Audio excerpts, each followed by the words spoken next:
अथ त्रयोदशोऽध्यायः 13वां अध्याय ब्रह्मा जी का मोह और उसका नाश। श्री शुकदेव जी कहते हैं, परीक्षित, तुम बड़े भाग्यवान हो। भगवान के प्रेमी भक्तों में तुम्हारा स्थान श्रेष्ठ है, तभी तो तुमने इतना सुंदर प्रश्न किया है। यों तो तुम्हें बार बार भगवान की लीला कथाएं सुनने को मिलती हैं, फिर भी तुम उनके संबंध में प्रश्न करके उन्हें और भी सरस और भी नूतन बना देते हो। रसिक संतों की वाणी, कान और हृदय भगवान की लीला के गान, श्रवण और चिंतन के लिए ही होते हैं। उनका यह स्वभाव ही होता है कि वे क्षण प्रतिक्षण भगवान की लीलाओं को अपूर्व रसमयी और नित्य नूतन अनुभव करते रहें। ठीक वैसे ही जैसे लंपट पुरुषों को स्त्रियों की चर्चा में नया नया रस जान पड़ता है। परीक्षित, तुम एकाग्र चित्त से श्रवण करो। यद्यपि भगवान की यह लीला अत्यंत रहस्यमयी है, फिर भी मैं तुम्हें सुनाता हूँ, क्योंकि दयालु आचार्यगण अपने प्रेमी शिष्य को गुप्त रहस्य भी बतला दिया करते हैं। यह तो मैं तुमसे कह ही चुका हूँ कि भगवान श्री कृष्ण ने अपने साथी ग्वाल बालों को मृत्यु रूप अघासुर के मुंह से बचा लिया। इसके बाद वे उन्हें यमुना के पुलिन पर ले आए और उनसे कहने लगे, मेरे प्यारे मित्रों, यमुना जी का यह पुलिन अत्यंत रमणीय है। देखो तो सही, यहाँ की बालू कितनी कोमल और स्वच्छ है। हम लोगों के लिए खेलने की तो यहाँ सभी सामग्री विद्यमान है। देखो, एक और रंग बिरंगे कमल खिले हुए हैं और उनकी सुगंध से खींचकर भौरे गुंजार कर रहे हैं, तो दूसरी ओर सुंदर सुंदर पक्षी बड़ा ही मधुर कलरव कर रहे हैं, जिसकी प्रतिध्वनि से सुशोभित वृक्ष इस स्थान की शोभा बढ़ा रहे हैं। अब हम लोगों को यहाँ भोजन कर लेना चाहिए, क्योंकि दिन बहुत चढ़ आया है और हम लोग भूख से पीड़ित हो रहे हैं। बछड़े पानी पीकर समीप ही धीरे धीरे हरी हरी घास चरते रहें। ग्वाल बालों ने एक स्वर से कहा, ठीक है, ठीक है। उन्होंने बछड़ों को पानी पिलाकर हरी हरी घास में छोड़ दिया और अपने अपने छींके खोल खोल कर भगवान के साथ बड़े आनंद से भोजन करने लगे। सबके बीच में भगवान श्री कृष्ण बैठ गए। उनके चारों ओर ग्वाल बालों ने बहुत सी मंडलाकार पंक्तियां बना ली और एक से एक सटकर बैठ गए। सबके मुंह श्री कृष्ण की ओर थे और सबकी आंखें आनंद से खिल रही थीं। वन भोजन के समय श्री कृष्ण के साथ बैठे हुए ग्वाल बाल ऐसे शोभायमान हो रहे थे, मानो कमल की कर्णिका के चारों ओर उसकी छोटी बड़ी पंखुड़ियां सुशोभित हो रही हों। कोई पुष्प तो कोई पत्ते और कोई कोई पल्लव, अंकुर, फल, छींके, छाल एवं पत्थरों के पात्र बनाकर भोजन करने लगे। भगवान श्री कृष्ण और ग्वाल बाल सभी परस्पर अपनी अपनी भिन्न भिन्न रुचि का प्रदर्शन करते रहे। कोई किसी को हंसा देता तो कोई स्वयं ही हंसते हंसते लोटपोट हो जाता। इस प्रकार वे सब भोजन करने लगे। उस समय श्री कृष्ण की छटा सबसे निराली थी। उन्होंने मुरली को तो कमर की फेंट में आगे की ओर खोस लिया था। सींगी और बेंत बगल में दबा लिए थे। बाएं हाथ में बड़ा ही मधुर घृत मिश्रित दही भात का ग्रास था और अंगुलियों में अदरक, नींबू आदि के अचार मुरब्बे दबा रखे थे। ग्वाल बाल उनको चारों ओर से घेर कर बैठे हुए थे और वे स्वयं सबके बीच में बैठकर अपनी विनोद भरी बातों से अपने साथी ग्वाल बालों को हंसाते जा रहे थे। जो समस्त यज्ञों के एकमात्र भोक्ता हैं, वे ही भगवान ग्वाल बालों के साथ बैठकर इस प्रकार बाल लीला करते हुए भोजन कर रहे थे और स्वर्ग के देवता आश्चर्यचकित होकर यह अद्भुत लीला देख रहे थे। भरत वंश शिरोमणे इस प्रकार भोजन करते करते ग्वाल बाल भगवान की इस रसमयी लीला में तन्मय हो गए। उसी समय उनके बछड़े हरी हरी घास के लालच से घोर जंगल में बड़ी दूर निकल गए। जब ग्वाल बालों का ध्यान उस ओर गया, तब तो वे भयभीत हो गए उस समय अपने भक्तों के भय को भगा देने वाले भगवान श्री कृष्ण ने कहा, मेरे प्यारे मित्रों, तुम लोग भोजन करना बंद मत करो, मैं अभी बछड़ों को लिए आता हूँ। ग्वाल बालों से इस प्रकार कहकर भगवान श्री कृष्ण हाथ में दही भात का कौर लिए ही पहाड़ों, गुफाओं, कुंजों एवं अन्यान्य भयंकर स्थानों में अपने तथा साथियों के बछड़ों को ढूंढने चल दिए। परीक्षित, ब्रह्मा जी पहले से ही आकाश में उपस्थित थे। प्रभु के प्रभाव से अघासुर का मोक्ष देखकर उन्हें बड़ा आश्चर्य हुआ। उन्होंने सोचा कि लीला से मनुष्य बालक बने हुए भगवान श्री कृष्ण की कोई और मनोहर महिमामयी लीला देखनी चाहिए। ऐसा सोचकर उन्होंने पहले तो बछड़ों को और भगवान श्री कृष्ण के चले जाने पर ग्वाल बालों को भी अन्यत्र ले जाकर रख दिया और स्वयं अंतर्धान हो गए। अंततः वे जड़ कमल की ही तो संतान हैं। भगवान श्री कृष्ण बछड़े ना मिलने पर यमुना जी के पुलिन पर लौट आए, परंतु यहाँ क्या देखते हैं कि ग्वाल बाल तो नहीं हैं। तब उन्होंने वन में घूम घूम कर चारों ओर उन्हें ढूंढा, परंतु जब ग्वाल बाल और बछड़े उन्हें कहीं ना मिले तब वे तुरंत जान गए कि यह सब ब्रह्मा की करतूत है। वे तो सारे विश्व के एकमात्र ज्ञाता हैं। अब भगवान श्री कृष्ण ने बछड़ों और ग्वाल बालों की माताओं को तथा ब्रह्मा जी को भी आनंदित करने के लिए अपने आप को ही बछड़ों और ग्वाल बालों दोनों के रूप में बना लिया, क्योंकि वे ही तो संपूर्ण विश्व के कर्ता सर्वशक्तिमान ईश्वर हैं। परीक्षित, वे बालक और बछड़े संख्या में जितने थे, जितने छोटे छोटे उनके शरीर थे, उनके हाथ पैर जैसे जैसे थे, उनके पास जितनी और जैसी छड़ियाँ, सींगी, बांसुरी, पत्ते और छींके थे, जैसे और जितने वस्त्राभूषण थे, उनके शील, स्वभाव, गुण, नाम, रूप और अवस्थाएं जैसी थीं, जिस प्रकार वे खाते पीते और चलते थे, ठीक वैसे ही और उतने ही रूपों में सर्वस्वरूप भगवान श्री कृष्ण प्रकट हो गए।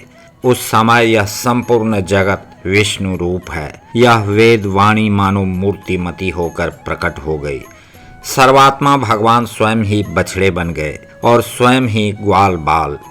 अपने आत्म स्वरूप बछड़ों को अपने आत्म स्वरूप ग्वाल बालों के द्वारा घेर कर अपने ही साथ अनेकों प्रकार के खेल खेलते हुए उन्होंने व्रज में प्रवेश किया।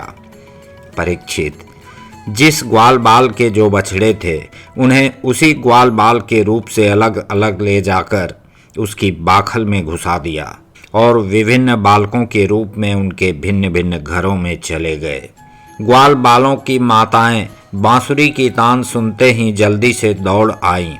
ग्वाल बाल बने हुए पर ब्रह्म श्री कृष्ण को अपने बच्चे समझकर हाथों से उठाकर उन्होंने जोर से हृदय से लगा लिया। वे अपने स्तनों से वात्सल्य स्नेह की अधिकता के कारण सुधा से भी मधुर और आसव से भी मादक चुचुआता हुआ दूध उन्हें पिलाने लगीं। परीक्षित, इसी प्रकार प्रतिदिन संध्या समय भगवान श्री कृष्ण उन ग्वाल बालों के रूप में वन से लौट आते और अपनी बाल सुलभ लीलाओं से माताओं को आनंदित करते। वे माताएं उन्हें उबटन लगाती, नहलाती, चंदन का लेप करती और अच्छे अच्छे वस्त्रों तथा गहनों से सजाती। दोनों भौहों के बीच में ढीठ से बचाने के लिए काजल का ठिठौना लगा देती तथा भोजन कराती और तरह तरह से बड़े लाड़ प्यार से उनका लालन पालन करती। ग्वालिनों के समान गोएं भी जब जंगलों में से चरकर जल्दी जल्दी लौटती और उनकी हुंकार सुनकर उनके प्यारे बछड़े दौड़कर उनके पास आ जाते, तब वे बार बार उन्हें अपनी जीभ से चाटती और अपना दूध पिलाती। उस समय स्नेह की अधिकता के कारण उनके थनों से स्वयं ही दूध की धारा बहने लगती। इन गायों और ग्वालिनों का मातृभाव पहले जैसा ही ऐश्वर्य ज्ञान रहित और विशुद्ध था। हाँ, अपने असली पुत्रों की अपेक्षा इस समय उनका स्नेह अवश्य अधिक था। इसी प्रकार भगवान भी उनके पहले पुत्रों के समान ही पुत्र भाव दिखला रहे थे, परंतु भगवान में उन बालकों के जैसा मोह का भाव नहीं था कि मैं इनका पुत्र हूँ। अपने अपने बालकों के प्रति व्रजवासियों की स्नेहलता दिन प्रतिदिन 1 वर्ष तक धीरे धीरे बढ़ती ही गई, यहाँ तक कि पहले श्री कृष्ण में उनका जैसा असीम और अपूर्व प्रेम था वैसा ही अपने इन बालकों के प्रति भी हो गया। इस प्रकार सर्वात्मा श्री कृष्ण बछड़े और ग्वाल बालों के बहाने गोपाल बनकर अपने बालक रूप से वत्स रूप का पालन करते हुए 1 वर्ष तक वन और गोष्ठ में क्रीड़ा करते रहे। जब 1 वर्ष पूरा होने में 5-6 रातें शेष थीं, तब एक दिन भगवान श्री कृष्ण बलराम जी के साथ बछड़ों को चराते हुए वन में गए। उस समय गौएं गोवर्धन की चोटी पर घास चर रही थीं। वहां से उन्होंने व्रज के पास ही घास चरते हुए बहुत दूर अपने बछड़ों को देखा। बछड़ों को देखते ही गौओं का वात्सल्य स्नेह उमड़ आया। वे अपने आप की सुध बुध खो बैठी और ग्वालों के रोकने की कुछ भी परवाह न कर जिस मार्ग से वे न जा सकते थे उस मार्ग से हुंकार करती हुई बड़े वेग से दौड़ पड़ी। उस समय उनके थनों से दूध बहता जाता था और उनकी गर्दनें सिकुड़कर डील से मिल गई थीं। वे पुंज तथा सिर उठाकर इतने वेग से दौड़ रही थीं कि मालूम होता था मानो उनके 2 ही पैर हैं। जिन गौओं के और भी बछड़े हो चुके थे वे भी गोवर्धन के नीचे अपने जिन गौओं के और भी बछड़े हो चुके थे वे भी गोवर्धन के नीचे अपने पहले बछड़ों के पास दौड़ आईं और उन्हें स्नेहवश अपने आप बहता हुआ दूध पिलाने लगीं। उस समय वे अपने बच्चों का एक एक अंग ऐसे चाव से चाट रही थीं मानो उन्हें अपने पेट में रख लेंगी। गोपों ने उन्हें रोकने का बहुत कुछ प्रयत्न किया, परंतु उनका सारा प्रयत्न व्यर्थ रहा। उन्हें अपनी विफलता पर कुछ लज्जा और गायों पर बड़ा क्रोध आया। जब वे बहुत कष्ट उठाकर उस कठिन मार्ग से उस स्थान पर पहुँचे, तब उन्होंने बछड़ों के साथ अपने बालकों को भी देखा। अपने बच्चों को देखते ही उनका हृदय प्रेम रस से सराबोर हो गया। बालकों के प्रति अनुराग की बाढ़ आ गई। उनका क्रोध ना जाने कहाँ हवा हो गया। उन्होंने अपने अपने बालकों को गोद में उठाकर हृदय से लगा लिया और उनका मस्तक सूंघकर अत्यंत आनंदित हुए। बूढ़े गोपों को अपने बालकों के आलिंगन से परम आनंद प्राप्त हुआ। वे निहाल हो गए। फिर बड़े कष्ट से उन्हें छोड़कर धीरे धीरे वहां से गए। जाने के बाद भी बालकों के और उनके आलिंगन के स्मरण से उनके नेत्रों से प्रेम के आंसू बहते रहे। बलराम जी ने देखा कि व्रजवासी गोप गोएं और ग्वालिनों की उन संतानों पर भी जिन्होंने अपनी माँ का दूध पीना छोड़ दिया है, क्षण प्रतिक्षण प्रेम संपत्ति और उसके अनुरूप उत्कंठा बढ़ती ही जा रही है। तब वे विचार में पड़ गए, क्योंकि उन्हें इसका कारण मालूम न था। यह कैसी विचित्र बात है। सर्वात्मा श्री कृष्ण में व्रजवासियों का और मेरा जैसा अपूर्व स्नेह है, वैसा ही इन बालकों और बछड़ों पर भी बढ़ता जा रहा है। यह कौन सी माया है? कहाँ से आई है?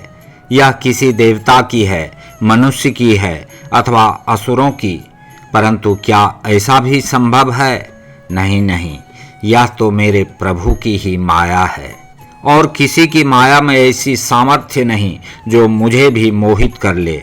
बलराम जी ने ऐसा विचार करके ज्ञान दृष्टि से देखा तो उन्हें ऐसा मालूम हुआ कि इन सब बछड़ों और ग्वाल बालों के रूप में केवल श्री कृष्ण ही श्री कृष्ण हैं। तब उन्होंने श्री कृष्ण से कहा, भगवान, ये ग्वाल बाल और बछड़े ना देवता हैं और ना तो कोई ऋषि ही। इन भिन्न भिन्न रूपों का आश्रय लेने पर भी आप अकेले ही इन रूपों में प्रकाशित हो रहे हैं। कृपया स्पष्ट करके थोड़े में ही यह बतला दीजिए कि आप इस प्रकार बछड़े, बालक, सिंगी, रस्सी आदि के रूप में अलग अलग क्यों प्रकाशित हो रहे हैं। तब भगवान ने ब्रह्मा की सारी करतूत सुनाई और बलराम जी ने सब बातें जान ली। परीक्षित, तब तक ब्रह्मा जी ब्रह्मलोक से व्रज में लौट आए उनके कालमान से अब तक केवल एक त्रुटि अर्थात जितनी देर में तीखी सुई से कमल की पंखुड़ी छीदे समय व्यतीत हुआ था।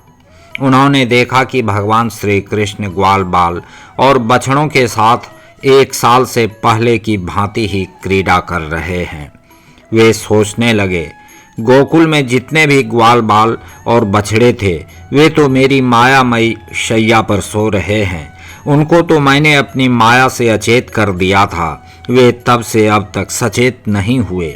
तब मेरी माया से मोहित ग्वाल बाल और बछड़ों के अतिरिक्त ये उतने ही दूसरे बालक तथा बछड़े कहाँ से आ गए जो 1 साल से भगवान के साथ खेल रहे हैं।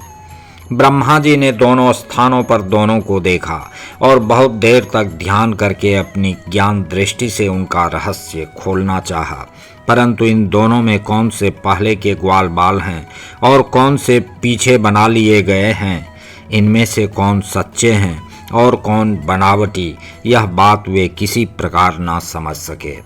भगवान श्री कृष्ण की माया में तो सभी मुग्ध हो रहे हैं, परंतु कोई भी माया मोह भगवान का स्पर्श नहीं कर सकता।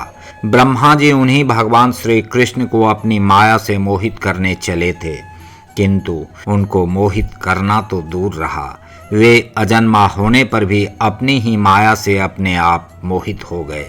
जिस प्रकार रात के घोर अंधकार में कोहरे के अंधकार का और दिन के प्रकाश में जुगनू के प्रकाश का पता नहीं चलता, वैसे ही जब क्षुद्र पुरुष महापुरुषों पर अपनी माया का प्रयोग करते हैं तब वह उनका तो कुछ बिगाड़ नहीं सकती, अपना ही प्रभाव खो बैठती है। ब्रह्मा जी विचार कर ही रहे थे कि उनके देखते देखते उसी क्षण सभी ग्वाल बाल और बछड़े श्री कृष्ण के रूप में दिखाई पड़ने लगे। सबके सब सजल जलधर के समान श्याम वर्ण, पीतांबरधारी, शंख चक्र और गदा और पद्म से युक्त चतुर्भुज, सबके सिर पर मुकुट, कानों में कुंडल और कंठों में मनोहर हार तथा वन मालाएं शोभायमान हो रही थीं। उनके वक्षस्थल पर सुवर्ण की सुनहली रेखा, श्रीवत्स, बाहुओं में बाजू बंद, कलाइयों में शंखाकार रत्नों से जड़े कंगन, चरणों में नुपुर और कड़े, कमर में करघनी तथा अंगुलियों में अंगूठियां जगमगा रही थीं। वे नख से शिख तक समस्त अंगों में कोमल और नूतन तुलसी की मालाएं जो उन्हें बड़े भाग्यशाली भक्तों ने पहनाई थीं धारण किए हुए थे। उनकी मुस्कान चांदनी के समान उज्ज्वल थी और रत्नारे नेत्रों की कटाक्षपूर्ण चितवन बड़ी ही मधुर थी। ऐसा जान पड़ता था मानो वे इन दोनों के द्वारा सत्व गुण और रजोगुण को स्वीकार करके भक्तजनों के हृदय में शुद्ध लालसाएं जगाकर उनको पूर्ण कर रहे हैं। ब्रह्मा जी ने यह भी देखा कि उन्हीं के जैसे दूसरे ब्रह्मा से लेकर तृण तक सभी चराचर जीव मूर्तिमान होकर नाचते गाते अनेक प्रकार की पूजा सामग्री से अलग अलग भगवान के उन सब रूपों की उपासना कर रहे हैं। उन्हें अलग अलग अणिमा महिमा आदि सिद्धियां, माया विद्या आदि विभूतियां और महत्त्व आदि 24 तत्व चारों ओर से घेरे हुए हैं। प्रकृति में क्षोभ उत्पन्न करने वाला काल, उसके परिणाम का कारण स्वभाव, वासनाओं को जगाने वाला संस्कार, कामनाएं, कर्म, विषय और फल सभी मूर्तिमान होकर भगवान के प्रत्येक रूप की उपासना कर रहे हैं। भगवान की सत्ता और महत्ता के सामने उन सभी की सत्ता और महत्ता अपना अस्तित्व खो बैठी थी। ब्रह्मा जी ने यह भी देखा कि वे सभी भूत, भविष्यत और वर्तमान काल के द्वारा सीमित नहीं हैं, त्रिकालाबाधित सत्य हैं। वे सब के सब स्वयं प्रकाश और केवल अनंत आनंद स्वरूप हैं। उनमें जड़ता अथवा चेतनता का भेदभाव नहीं है। वे सब के सब एक रस हैं। यहाँ तक कि उपनिषद दर्शी तत्वज्ञानियों की दृष्टि भी उनकी अनंत महिमा का स्पर्श नहीं कर सकती। इस प्रकार ब्रह्मा जी ने एक साथ ही देखा कि वे सब के सब उन पर ब्रह्म परमात्मा श्री कृष्ण के ही स्वरूप हैं, जिनके प्रकाश से यह सारा चराचर जगत प्रकाशित हो रहा है। यह अत्यंत आश्चर्यमय दृश्य देखकर ब्रह्मा जी तो चकित रह गए। उनके 11 इंद्रियां अर्थात 5 कर्मेंद्रिय, 5 ज्ञानेंद्रिय और 1 मन क्षुब्ध एवं स्तब्ध रह गईं। वे भगवान के तेज से निस्तेज होकर मौन हो गए। उस समय वे ऐसे स्तब्ध होकर खड़े रह गए मानो व्रज के अधिष्ठात्री देवता के पास एक पुतली खड़ी हो। परीक्षित, भगवान का स्वरूप तर्क से परे है। उसकी महिमा असाधारण है। वह स्वयं प्रकाश, आनंद स्वरूप और माया से अतीत है। वेदांत भी साक्षात रूप से उसका वर्णन करने में असमर्थ है। इसलिए उससे भिन्न का निषेध करके आनंद स्वरूप ब्रह्म का किसी प्रकार कुछ संकेत करता है। यद्यपि ब्रह्मा जी समस्त विद्याओं के अधिपति हैं, तथापि भगवान के दिव्य स्वरूप को वे तनिक भी न समझ सके कि यह क्या है। यहाँ तक कि वे भगवान के उन महिमामय रूपों को देखने में भी असमर्थ हो गए। उनकी आंखें मुंद गईं। भगवान श्री कृष्ण ने ब्रह्मा के इस मोह और असमर्थता को जानकर बिना किसी प्रयास के तुरंत अपनी माया का पर्दा हटा दिया। इससे ब्रह्मा जी को बाह्य ज्ञान हुआ। वे मानो मरकर फिर जी उठे।